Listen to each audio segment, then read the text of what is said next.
Hello friends, welcome to my YouTube channel. In this video I am going to show you how to create drop down list in your Excel. So if you are using Excel and you want to create a drop down list, what you have to do, first of all, I have make this name and city column. Okay, now if you want to create drop down list, here you have to just select the column where you want to create the drop down list. Okay, now we in under data you will see here like this data validation. Okay, now click on it. So when you click on it, here you will see many options. Now here you will see any values. Okay, now click on it and here you will see list option. Click on list and here you will see sources option. Okay, now I'm going to my other sheet and here I have created like this. Now you have to select all these and okay, now click on okay.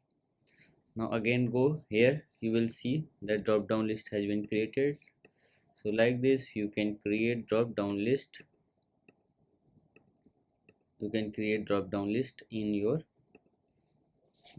Excel. So if you like this video, please like my video, also subscribe my channel for more videos like this. Thanks for watching.